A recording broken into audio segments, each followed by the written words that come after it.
पूरे जिला में हो जाएगा ना। एक जिला में 5 गो विधायक होते हैं, किसी किसी में 6 गो, किसी में 10 ठो, बड़ा जिला है तो 7 गो 8 गो 10 गो हो जाते हैं सब। डीएम सबका माथा नहीं ना नोचेगा, हर विधानसभा पे एक एक ठो रिटर्निंग अफसर रख देता है। वोट जब संपन्न होगा 5 बजे का तो ऐसे अपने अपने घरे चल जाएगा, चलो हो 1000 रुपया लाओ, हो चल दिया। कौन?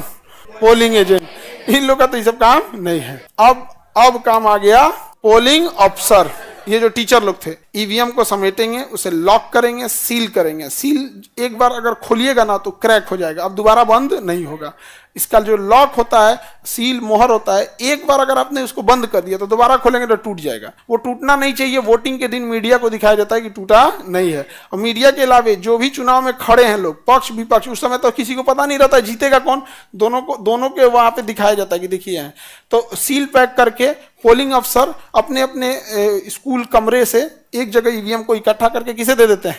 प्रिजाइडिंग अफसर। फिर प्रिजाइडिंग अफसर साइन करते हैं कि 22 गो ईवीएम मशीन कलेक्ट हुआ।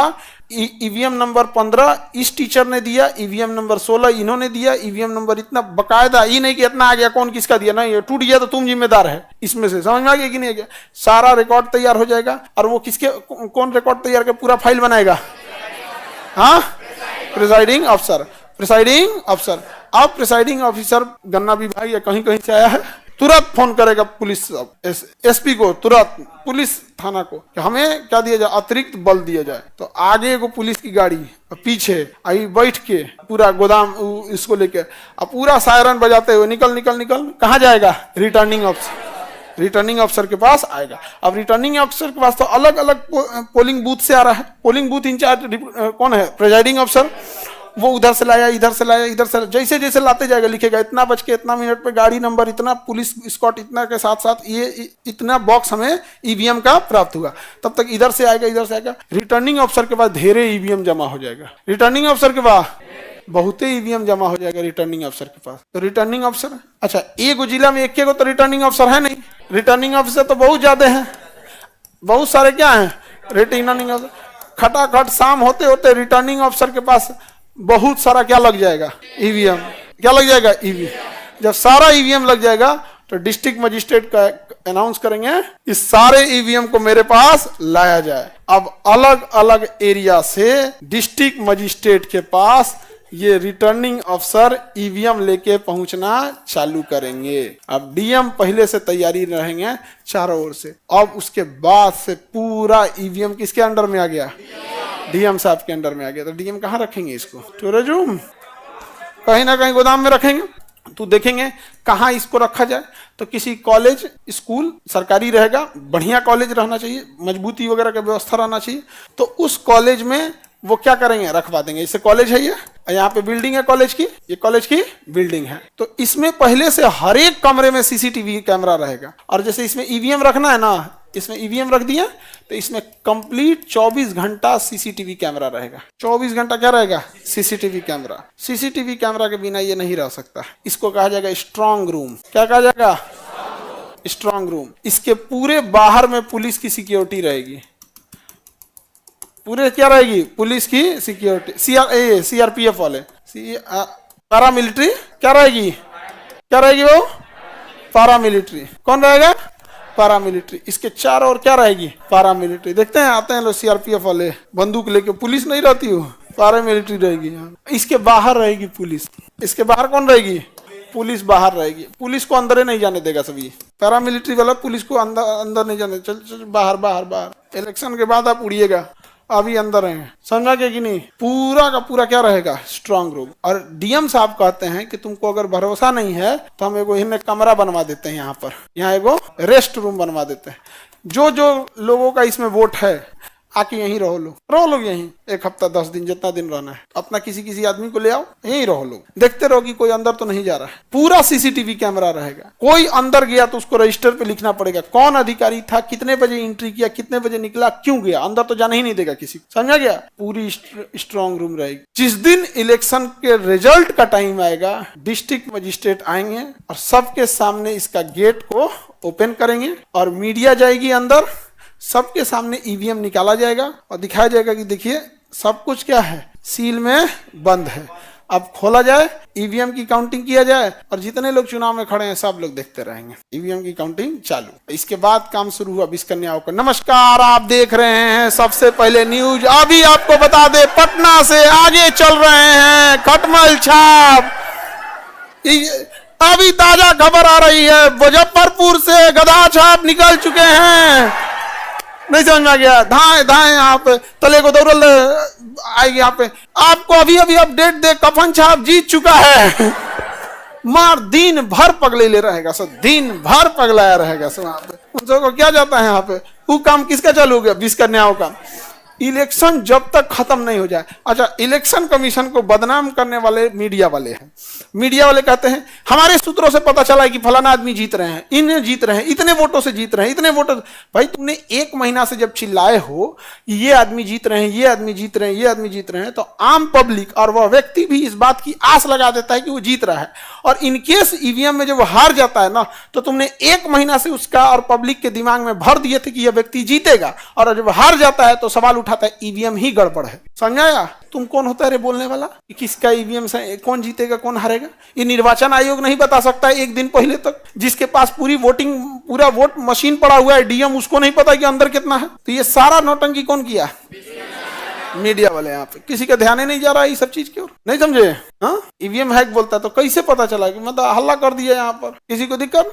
स्ट्रांग रूम में गायब कर दिया, तब स्ट्रांग रूम में उड़ा दिया तो तब क्या होगा?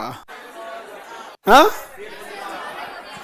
अगर मान, इतना आसान नहीं है, पूरी सिक्योरिटी में रहता है। उस जिला का सबसे सुरक्षित किला बना दिया जाता है उसको। जब ईवीएम जहाँ रहती है ना, पूरा किला बना देता है, 1000 से ज्यादा कम उतार देता है पूरा का पूरा वहां पे। और पुलिस फोर्स, सीआरपीएफ वाले, पैरामिलिट्री, वो किसी का नहीं सुनता है। कहीं कहीं से उतार लाएगा, तमिलनाडु से लेके चलाएगा। सीआरपीएफ तो सेंट्रल फोर्स है, उसमें पूरी इंडिया से लोग रहते हैं, कहीं से उतार के रख देगा। यहाँ कौन है? कहेगा हम यहाँ के इंचार्ज हैं। इंचार्ज निकल यहाँ, हमारा कमांडिंग अफसर जब तक नहीं बोलेगा यहाँ इंचार्ज और एसपी डीएम हमारा ना बुझाता है। समझ में आ गया कि नहीं? क्यों? कोई इंसान अपने इमीडिएट सीनियर से डरता है। इमीडिएट सीनियर, अब जैसे पटना में, पटना डीएम हम लोग की इमीडिएट सीनियर है। मुजफ्फरपुर डीएम भी डीएम ही है, but is not immediate senior. उनके घुसियाने से कुछ नहीं होने वाला है तब तक जब तक वो ट्रांसफर करा के पटना ना आ जाए। क्या होगा? मुजफ्फरपुर के डीएम है, लेकिन पटना डीएम जिस दिन घुसी आ गया, खान सर आपकी कोचिंग का जो लंबाई चौड़ाई है मानक के हिसाब से ठीक नहीं है, सील कर देते हैं। नहीं समझे? काम खत्म। क्या कर देते हैं? सील कर। सर जहाँ स्ट्रांग रूम बनाएगा तो वहां 144 लगा देता है। जहाँ स्ट्रांग रूम बनेगा ना, जिस कॉलेज को स्ट्रांग रूम बनाएगा उसके आसपास में क्या लगा? धारा 144। अब आप ज्यादा भीड़ में खड़ा नहीं हो सकते, 5 आदमी एक साथ भीड़ में खड़ा नहीं हो सकते। किसी को दिक्कत? बोलो। हाँ, वोटर आईडी पहले ऑनलाइन व्यवस्था नहीं थी ना, तो बहुत बार होता था कि महिलाएं ससुरालों में वोट दे देती थी, फिर टेम्पू पकड़ के चल जाती थी, मायके में भी वोट डाल देती थी। अभी ऑनलाइन हो गया है, इसमें बहुत सुधार हुआ है, लेकिन अभी भी 100% सुधार नहीं है। वो धीरे धीरे टेक्निकल इशू है और व्यक्ति की ईमानदारी की कमी है, तो इसको एक समय धीरे धीरे ठीक किया जा सकता है। हाँ, नहीं कॉलेज में नहीं रख सकते, कहीं भी रख सकते हैं। तो अब बताइए, उतना बड़ा कैंपस, 1000 आदमी को रहने के लिए जगह, पूरा पुलिस वाला को रहने के लिए 500 पुलिस वाले, डीएम, एसपी, मीडिया और उसके कर्मचारी कहाँ रखिएगा? क्या कर इतना बड़ा घर होता है। हाँ, दूसरा अगर कहीं रखिएगा तो किराया लेगा। अच्छा, वही इंसान गड़बड़ी कर दिया तब, क्योंकि वो सरकार के डायरेक्ट कंट्रोल में नहीं होता है। नहीं समझे? और होटल में मान के चलिए रखिए, आप बड़ा होटल बुक कर ली, आपको लगा 10 दिन में चुनाव संपन्न हो जाएगा। चुनाव आयोग ने कहा नहीं, 5 दिन बाद गिनती होगी। तो होटल तो बुक की थी 10 दिन के लिए, और वो अगले 10 दिन के बाद किसी और से बुकिंग लिया था। आपको यदि 5 दिन है ना, हम बारात की कोई तो है, मैं को बियाह पड़ गए, काट छप गए, कहे हम होटल नहीं खाली करेंगे। तो कहीं ऐसा ही जगह चाहिए ना जिसपे कोई अड़चन नहीं आया, सरकार के कंट्रोल में रहे। तुम्हारा क्या क्वेश्चन है? तो आप क्वेश्चन स्टैंडर्ड का नहीं है जी। बोलो। हाँ, बैठ जाओ, ये सब मीडिया में सवाल रुको। और कोई क्वेश्चन है आपका? बोलो। हाँ, डेट फिक्स होता है, अलग अलग शहर में अलग अलग होता है। अमूमन शाम 5 बजे तक वोटिंग का टाइम होता है। समझ आ गया कि नहीं आ गया? और अगर कोई नक्सल क्षेत्र है तो 3 बजे खत्म हो जाता है वहां पर। तो वो वाली धांधली पहले होती थी कि जब मोहर से वोट मारा जाता था। यहाँ पे पोलिंग अफसर बिजलियां सप्लाई नहीं देगा, आप दाबते रहिए, बटन तूर दीजिए, कोई फर्क नहीं पड़ता है। समझ आ गया? अब उनका क्वेश्चन है बाबू का कि ईवीएम कहीं क्रैक हो गया, ईवीएम हैक कैसे हुआ, या फिर वीवीपैट क्या होता है, मतलब अगर कोई ईवीएम अगर कोई बिगड़ गया तो उसका डाटा कहाँ जाता है। ईवीएम ना बिगड़ा, उसके अंदर का डाटा थोड़ी बिगड़ा रहता है। हाँ, दोनों का होता है गिनती, हाँ, नया वाला पुराना वाला कभी। जैसे मान के चलिए कोई ईवीएम है और सब ठीक ठाक चल रहा था और 3 बजे बिगड़ गया, 3 बजे बिगड़ गया तो 3 बजे तक तो उसमें वोट है ना जी, तो उसको काउंट किया जाएगा उसमें से निकाल के, और उसके बाद जब नया आएगा 3 बजे के बाद तो उसका भी काउंट किया जाएगा, दोनों मिला काउंट। ये तो अंडरस्टूड चीज है जी, खुद से सोचना चाहिए। उसके लिए तुम खड़ा होकर क्वेश्चन पूछ रहे हो यार, ये अपने से नहीं समझ में आता है कि बिगड़ने से क्या मतलब। उसमें वोटिंग मशीन अलग, उसकी मेमोरी यूनिट अलग होती है। स्ट्रांग रूम जिला में ही होता है, डायरेक्ट डीएम एसपी के कंट्रोल में रहता है, समझा गया। जब तक स्ट्रांग रूम में वो ईवीएम रहता है ना, डीएम को ना खाना घोटाता है, ना घर में कुछ अच्छा लगता है, ना कुछ। अरे बाप बाप, हम बवाल लेके रख लो पूरा भारत के वोट, अपने जिला का वोट। निर्वाचन आयोग अगर तनिको गड़बड़ हुआ ना, एक बार लिखेगा DM is not suitable, dismiss, सीधे खत्म। सबसे तेज एक्शन अगर कोई लेता है तो निर्वाचन आयोग, सुप्रीम कोर्ट से भी खतरनाक, समझा गया। कोई नेता जैसे मान के चले भड़काऊ भाषण दे रहा है, कह दो कि 5 दिन के लिए इसके भाषण देने पर रोक, ले इलेक्शन में 6 दिन बचल है और 5 दिन में भाषण देने पर रोक लगा देगा। गलती हो गया, एकदम अच्छा बात बोलेंगे, कहा ठीक है 5 दिन बाद बोलना। अच्छा बात बोलेंगे, हम लोग लोकतांत्रिक देश में रहते हैं, अच्छा काम करते हैं, हम आपके लिए अच्छा काम करेंगे। और नहीं तो जहां बोलिएगा हमारी जाति की ओर किसी ने देखा तो हम भी उधर देखेंगे। मतलब अगर कुछ भी उल्टा सीधा बोलिएगा, निर्वाचन आयोग के पास कोई कंप्लेन किया और निर्वाचन आयोग खुद देखता है तो कह देगा ये व्यक्ति भड़काऊ भाषण देता है, इस पे रोक लगा दिया, खत्म कहानी है। अच्छा, उसके बाद नहीं सुनिएगा, कहेगा समझाइए ना रहा है, अभी 1 महीना चुनाव में है, 5 ही दिन ना रोक लगा है, 25 दिन और बचल है, 5 दिन बाद फिर चिल्लाने लगे, कहेगा कि कहाँ से उठा है जी, बताया जाएगा फलाने जगह से उठा है, लाओ तो इसका पर्चा लाओ, जो उठने का भरा है डिसमिस, जो अगले साल चुनाव लड़ियो। रद्द कर देता है चुनाव आयोग, इसलिए कोई नहीं हटता चुनाव आयोग से। सबसे टफ होता है चुनाव।